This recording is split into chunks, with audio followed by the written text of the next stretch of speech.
Hola, vamos a continuar en este video con el desarrollo de la historia del cálculo. Esta vez hablaremos de los creadores del cálculo, Isaac Newton y Gottfried Leibniz. ¿Por qué ellos sí fueron los creadores del cálculo y no todos los matemáticos anteriores que habían trabajado en problemas relacionados con esta rama de la matemática? Ya lo comentamos en el primer video, pero vale la pena recordarlo aquí, que en realidad los matemáticos anteriores que hemos mencionado en videos previos trabajaron con problemas específicos, con problemas puntuales o cierto tipo de problemas puntuales y no desarrollaron métodos generales para resolver los problemas asociados al cálculo. Justamente lo que sí hicieron Newton y Leibniz fue desarrollar esos métodos generales y por eso es que se los considera los creadores del cálculo. Newton y Leibniz trabajaron de manera independiente. En realidad se sabe hoy en día que Newton desarrolló sus ideas previamente, las desarrolló antes que Leibniz, sin embargo las publicó mucho después. Leibniz, aunque desarrolló sus ideas posteriormente, las publicó antes que Newton.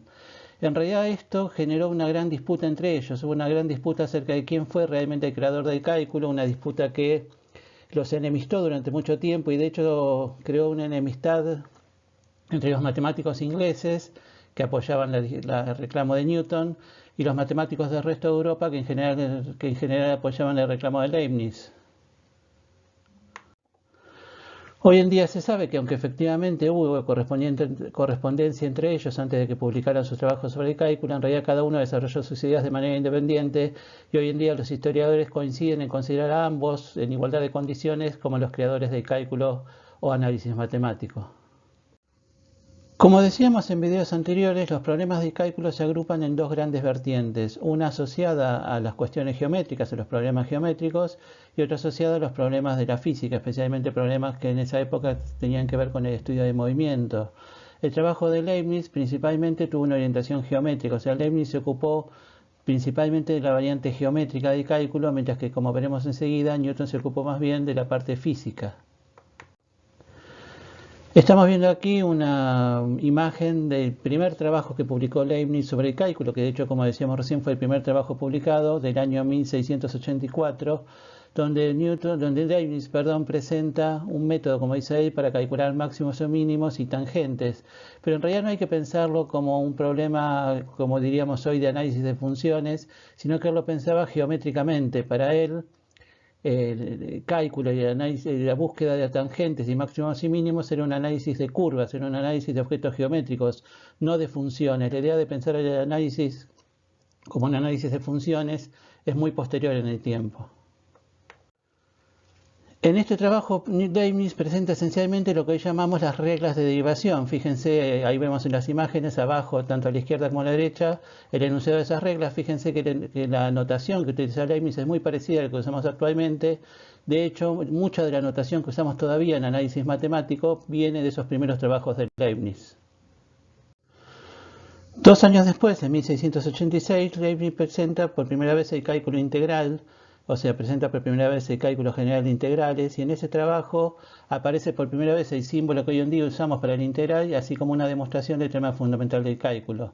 Vemos ahí en la imagen que acaba de aparecer, en el texto que acaba de aparecer, la parte donde Leibniz efectivamente enuncia que interpreta el cálculo de tangentes, o sea, la derivada, como la operación inversa de la integración, que es esencialmente, con mucha simplificación, lo que dice el teorema fundamental del cálculo.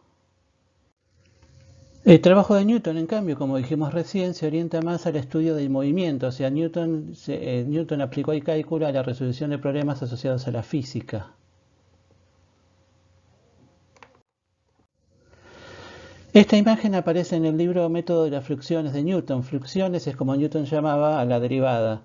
En esta imagen, a la izquierda, tenemos a los filósofos que reflexionan sobre los principios de movimiento, mientras que los caballeros cazadores, que aparecen más hacia la derecha, en realidad aplican las fluxiones, aplican el método de Newton, aplican el cálculo para obtener el tiro óptimo, para resolver de manera práctica el problema del tiro óptimo.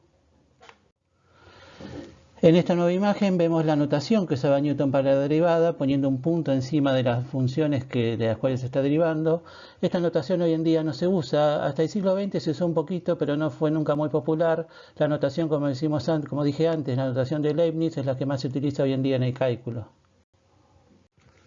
Ahora bien, ¿cómo justificaban Newton y Leibniz las reglas de cálculo? Por ejemplo, ¿cómo justificaban el cálculo de la derivada de la suma o la derivada del producto? Ellos se basaban en el concepto de infinitésimo o indivisible. ¿Qué es un infinitésimo?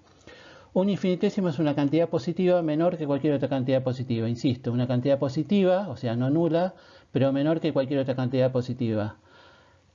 Ahora bien, este concepto, si uno lo analiza, en sí mismo es contradictorio. O sea, ¿qué quiere decir una cantidad positiva menor que cualquier otra cantidad positiva? Si uno toma un infinitésimo y lo divide por 2, obtiene una cantidad más chica. Una cantidad positiva más chica, lo digo que supuestamente no existía. Sin embargo, las reglas que ellos obtenían a partir de esta idea de infinitésimo eran útiles para resolver problemas concretos, problemas prácticos. Veamos, por ejemplo, cómo utilizaban ellos el concepto de infinitésimo para calcular, para justificar la regla de la derivada de producto. En esta expresión que estamos viendo ahí tenemos que x e y son dos funciones. En el primer paréntesis, x más de x es un infinitésimo, un incremento infinitesimal de la función x, entonces x más diferencial de x es la función x incrementada un infinitésimo, y en el segundo paréntesis tenemos lo mismo con la función y incrementada un infinitésimo. Para calcular la derivada, lo que ellos hacían era restaban la función incrementada infinitesimalmente menos la función sin incrementar, que es lo que estamos viendo ahí en la primera expresión. Desarrollamos esa expresión y llegamos a lo que está dicho ahí. Ahora fíjense, me queda x por diferencial y más y por diferencial x más diferencial x por diferencial y. Entonces ahora Leibniz dice, diferencial x por diferencial y es una cosa infinitesimal multiplicada por otra cosa infinitesimal. O sea, es algo tan infinitesimalmente pequeño que lo podemos descartar como si fuera cero. O sea, dx por dy se ha achicado tanto, una cosa tan chica multiplicada por algo tan chico, se ha achicado tanto que prácticamente es cero y lo descartamos. Entonces nos queda x por dy más y por dx, y eso es la derivada. O sea, lo que interpreta Leibniz en el último renglón es que eso está diciendo x por la derivada de y más y por la derivada de x. O sea, la derivada del producto es x por la derivada de y más y por la derivada de x, que es la regla correcta. Ahora uno podría decir, ¿por qué diferencial de x por diferencial de y de pronto los descarto como si fuera nulo? O también, ¿por qué de y al principio es el incremento de y después es la derivada? Bueno, justamente ese tipo de inconsistencias, ese tipo de manejar las notaciones y los conceptos de la manera tal que me dé lo que a mí me convenga que dé, es una cosa que se criticaba mucho en el desarrollo del cálculo en la época de Newton y Leibniz. Como decíamos antes, la fundamentación lógica del cálculo era muy endeble y en este desarrollo lo estamos viendo claramente. Un último comentario, cuando yo dije x e y los expresé como funciones, en realidad ellos no pensaban en términos de funciones, sino en términos de curvas, o sea, curvas. X e y no eran funciones, insisto, para ellos, sino curvas. Fuera de esa cuestión, el desarrollo que acabamos de hacer está ahí como ellos lo pensaban en aquella época. En realidad la integral también se pensaba en términos de infinitésimos. En realidad el área bajo la curva se pensaba como formada por infinitos rectángulos de base infinitesimal que van llenando de izquierda a derecha toda la curva, y en realidad el área en sí misma era la suma de las áreas de esos rectángulos. Si uno piensa que la base es diferencial x y la altura es y, el área de cada rectángulo es y por diferencial x, altura por base, y por diferencial x, que es lo que aparece en el símbolo integral de arriba. Y el símbolo S que uno usa habitualmente para la integral en realidad es una S deformada. S de suma, es la letra suma, la inicial de la palabra suma, que se escribe así con doble M en latín, que es el idioma que ellos usaban en sus escritos.